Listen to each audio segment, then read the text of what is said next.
Բարև ձեզ, երեկ տեսանյութս Facebook-ը թույլ չտվեց տեղադրեմ, հավանաբար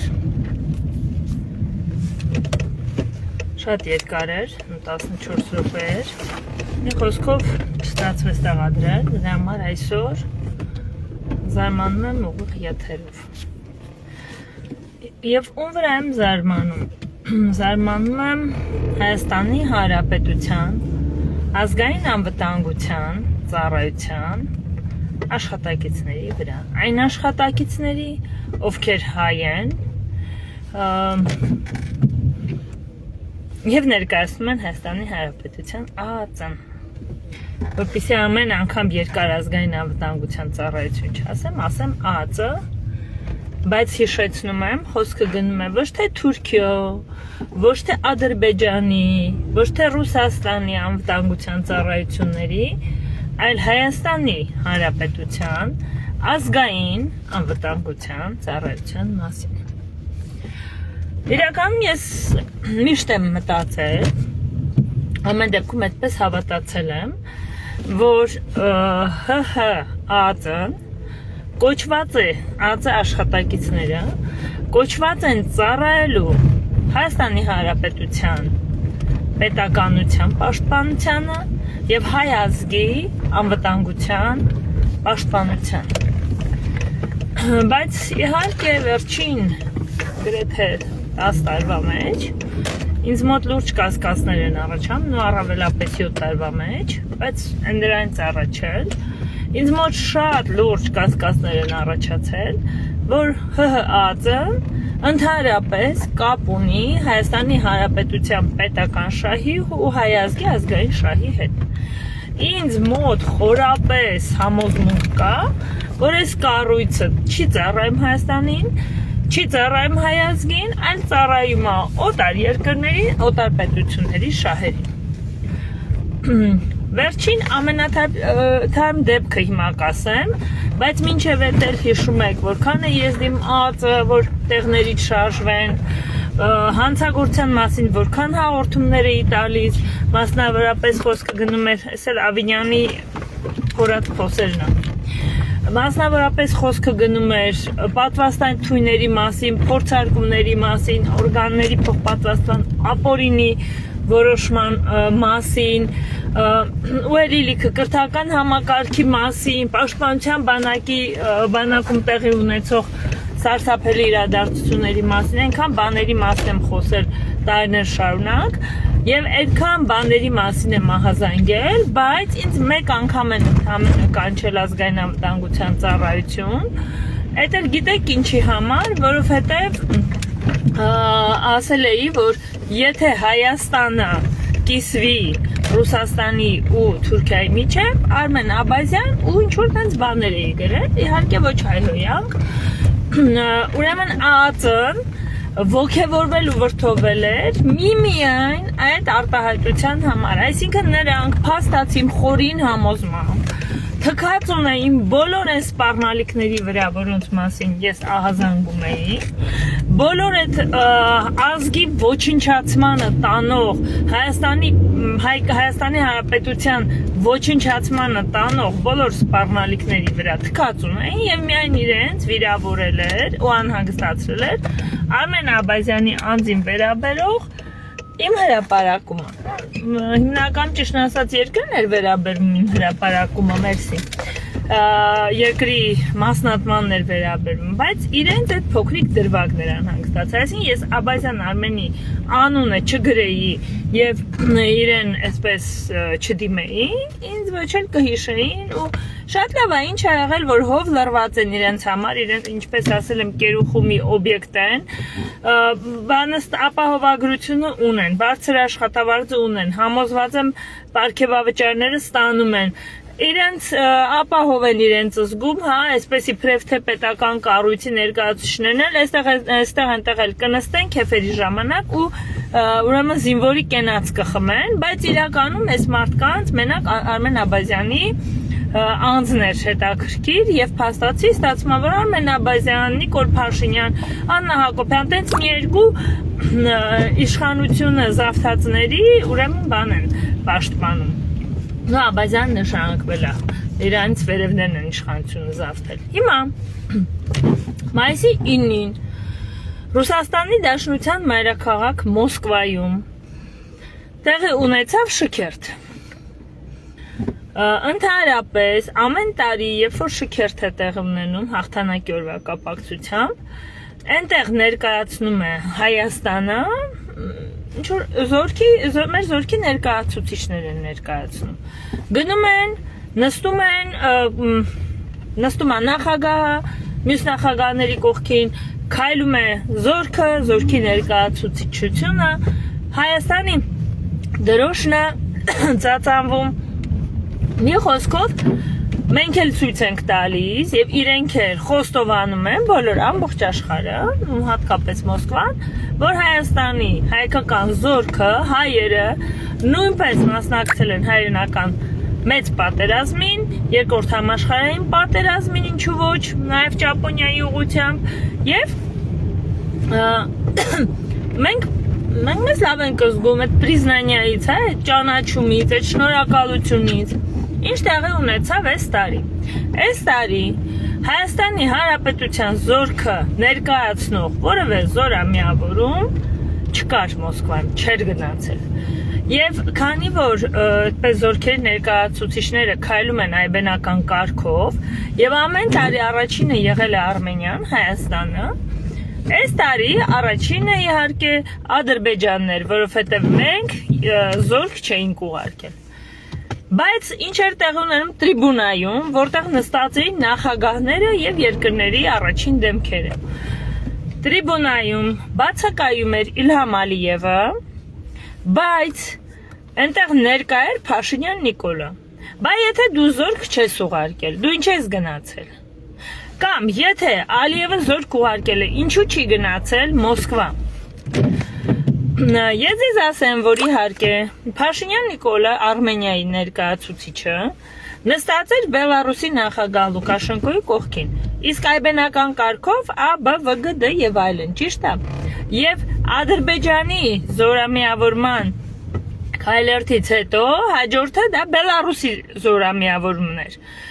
որի քայլքի ժամանակ ոտքի կանգնեց Բելարուսի նախագահ Լուկաշենկոն։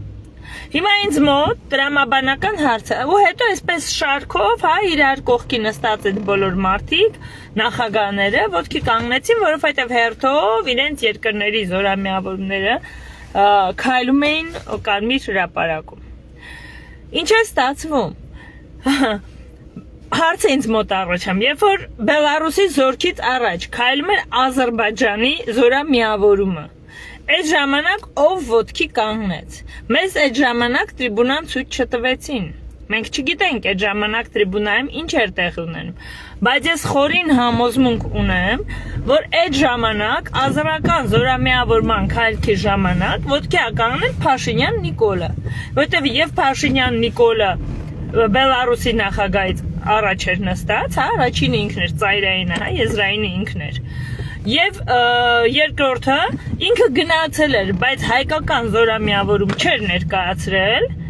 եւ մյուս կողմից էլ տարօրինակ ձևով ինձ ասում են, բանը վերջին րոպեին, ուրեմն Ալիևը որոշում է կայացրել չգնալ Մոսկվա, բայց եթե որոշում է կայացրել չգնալ Մոսկվա, ինչու է զորամիավորում ուղարկել։ Հարց եմ տալիս։ Եվ ես խորին համոզմունք ունեմ, որ այնտեղ Ադրբեջանի զորամիավորման ուրեմն ներկայացուցիչը Նիկոլ Փաշինյանն էր, այսինքն փաստացի Ադրբեջանը իր զորքը ներկայացրել է, իր ներկայացուցիչը ունեցել է, բայց Հայաստանից ոչ ներկայացուցիչ է եղել, ոչ էլ բան, զորամիավորում։ Դեռ ավելին շատերը տեսած կլինեն, որ լրագրողը, ով ներկայացնում էր, մինչև այդ քայլերթը, մինչև պարադը, ներկայացնում էր, թե որ երկրի ղեկավարն եկավ, մտավ կարմիր գորգով, չգիտեմ, բարձացավ եսիմուր, ներկայացրեց Փաշինյան Նիկոլին որպես Ադրբեջանի նախագահ, հետո խոսքը իհարկե փոխեց, բայց ներկայացրեց որպես Ադրբեջանի նախագահ։ Հիմա այս ամեն ինչը տեսնելով, հա, ես ուզում էի մտածում էի արձագանքեմ, չարձագանքեմ, բայց երեք որոշեցի արձագանքել։ Ուրեմն այս ամեն ինչը տեսնելով եւ չտեսնելով Հայաստանի Հանրապետության ԱԾ արձագանքը այս ամեն ինչին եւ ես համոզված եմ, որ այս ամեն ինչը տեղի է ունեցել ԱԾ թույլտվությամբ, թողտվությամբ, սատարումով իրենք կանգնած են այս ամեն ինչի կողքին ու այս ամեն ինչի գլխին ու այս ամեն ինչի հիմքում ես դա համոզված եմ պարզապես ստացվում է որ ԱԾ-ն ոչ թե անգործություն է դրսևորել այլ հակառակը օգնել է նպաստել է որ Փաշինյան Նիկոլը որպես Ադրբեջանի ուրեմն նախագահի ներկայացուցիչ գնա եւ ուրեմն Մոսկվայում ողջունի ադրբեջանական զորամիավորումը Այդպես է ստացվում։ Ես այդպես եմ տեսնում այս ամեն ինչը, ես այդպես եմ համոզված։ Եվ հիմա ինձ մոտ հարց է առաջանում եւ ռեալ զարմանք է առաջանում, թե ոնց կարող են ՀՀԱԾ-ում դեռևս մնացած հայ սպաները, հայ աշխատակիցները այս ամենը հանդուրժեն։ Սա պետությունը գոյություն ունի այնքան ժամանակ, քան դեռ ունի իր լեզուն, տարածքը, կենսատարածքը եւ զորքը։ Հա, դրա համար տեսեք օրինակ Ուկրաինայում ինչ է անում ռուսը։ Ասում է դու իմ լեզվին ես կպել, դու արգելում ես, որ ես ռուսերենով խոսեմ։ Հիմա աղավաղում են մեր հայոց լեզուն, մեր պատմությունը, մեր մշակույթը, ամբողջությամբ մեր ունեցած աղավաղում են։ Դուք տեսաք մեկով ոնց էին հայկական տարազով են պիդրը ուրեմն հայկական երկերքում եւ ես զարմանում եմ այդ երկու քույրերի վրա ովքեր ուրեմն դատի չեն տալիս ովքեր չեն գնում ռումբով բանան ծաղիկ սարքեն այդ երկողին հա ես զարմանում եմ որ չկա վրեժ խնդրություն բայց այդ էլ դնենք մի կողմ ամբողջությամբ քանդում ու քայքայում են բանակը ոչնչացնում են եւ բանակի ներկայացուցչություն որևէ տեղ չունեն եւ փաստացի սա պետության քանդում է կազմաքանդում է չեմ ասում մտցնում են միութենական պետություն այստեղ սիրելի հայրենակիցներ ձուլում է տեղի ունենում Պատահական չի նաև հարցակումը եկեղեցու վրա չնայած ես համոզմունք ունեմ եթե եկեղեցին ուրեմն ուժեղ լիներ ինքը պիտի համախմբված այսօրվա դրությամբ կռիվ տար այս ամեն չիրեն բայց ես տեսնում ընդամենը 1-2 ներկայացուցիչ եկեղեցուց որ հալալա օրինակ չասեմ անունը լավ էս մարդու հալալա այդ մարդկանց բայց մնացածը փաստացի հարցակում է տեղի ունենում եկեղեցու վրա բայց ինչ որ ինձ էյֆորիկ վիճակ է Հռոմի պապի թաղմանն են գնում Այն Հռոմի պապի որ մեռնելուց օր առաջ ադրբեջանական մշակույթ էր փառաբանում ու չգիտեմ հա իր փոքրիկ պետության մեջ թույլ էր տալիս մշակույթի օրեր ու չգիտեմ ինչեր Ինչևէ, իմիջիայլոց այստեղ նաև ինձ համար նշանակություն ունի, հա, նաև Ռուսաստանի պատրիարխ Կիրիլի կողմից Մերիբան Ալիևայի տված շքանշանը, եւ ես համոզված եմ, որ աստվածները այս ամեն ինչը անպատասխան չեն թողնի։ Ինչևէ, փաստացի ազգային անվտանգության ՀԱԾ-ն, ազգային անվտանգության ծառայությունը աչք է փակում այն հանգամանքի վրա, որ Հայաստանի Հանրապետության անունից Ռուսաստանում հանդես եկող Փաշինյան Նիկոլը այնտեղ զորք չի տարել, պարզաբանում չի տրամադրում եւ պարզաբանում չի պահանջում, առաջինը պահանջի, հա, թե այս ինչ տեղի ունեցավ, որովհետեւ այդ ամեն ինչի հիմքում ինքն է, այդ ամեն ինչի գլխում ինքն է։ Լսում էի երկու դրվագ լսեցի Արծրուն Հովանիսյանի հմեկի տված հարցազրույցից նույնտեղ ինքը ես ոնց հասկացա ֆաշիստական պրոպագանդա է տանում դե դրա համար իհարկե ինքը ապագան պատասխան կտա ոչ իմ առաջ ու իրեն ոչ մեկ չի պաշտպանի որովհետև ես մարդիկ տենց էլ չհասկացան որ իրանց որակը ոնց որ այն թմրաբանների ծաղրով եմ ասում իհարկե կենտրոնի կախվածությունների կենտրոնի ղեկավար հիմնախքին կուրսեցուն հանեցին շպրտեցին դուրս հիմա դրել Facebook-ով լացուկոծանում բայց չի հիշում երևի չի ուզում հիշել թե ոնց էր մտնում այս իշխանությունների տակուկ տեղերը նույնը Արծրուն Հովհաննիսյանն են հանելու շպրտեն նույնը մնացած բոլոր սրանց ծառայողներին ու սրանց տերերին ծառայողներն են հանելու շպրտեն դուրս բայց ինչ է ասում Արծրուն Հովհաննիսյանը ասում է բանա ֆաշիստական Գերմանիա չի եղել եւ չնայած նրան որ Թուրքիան ու ֆաշիստական Գերմանիան ունեցել են ուրեմն պայմանագիր այնտեղ անուններ է տալիս այս ծրագիրը այն ծրագիրը ուրեմն պլան է եղել Թուրքիան ու նացիստական Գերմանիան քիփեն մինչև հիմա Գերմանիայի բնակչության 30%-ը թուրք է բայց ըստ Արծրուն Հովհաննիսյանի նացիստական Գերմանիան նպատակ ունեցել է ամբողջ տարածքն ազատագրի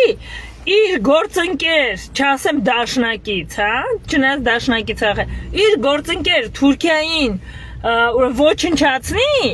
որ հայերին տանի բնակեցնի այնտեղ սա ցնդաբանություն է, սա տգիտություն է, սա դիկտատորիալ պրոպագանդա է, պրոթուրքական, պրոֆաշիստական, պրոնացիստական Եվ Հայաստանի Հանրապետության ազգային անվտանգության ծառայությունը կրկին լուռ է։ Սա ձուլում է ազերների հետ, թուրքերի հետ ու այս ամեն ինչի մասով ԱԾ-ն լուռ է։ Ես կոչ եմ անում ՀԱԾ-ում այսօր դեռևս մնացած սակավաթիվ հայերին մի հատ ուշքի գալ, խելքի գալ, հասկանալ, որ իրանց երեխեքին տանելու են, կողելու են թուրքերի ու ազերների ծոցը, որովհետև այսօր իրենք ավելի շատ մտածում են իրենց եկամուտի մաս, այդ եկամուտը դուք պալյուբոմու ստանալու եք։ Ավելի շատ դրա մասին եք մտածում, քան ձեր երեխեքի ապագայի մասին։ Եվ որևէ մեկը, ինչպես ուրեմն սութի Մարգարե Նիկոլն էր ասում, չի պլստալու, որևէ ձուկ ու որևէ մուկ ու որևէ ԱԾ-ական։ Եթե դուք թքած ունեք մեր պետության գոյության վրա, եթե դուք թքած ունեք հայոց լեզվի ու հայոց մշակույթի պատմության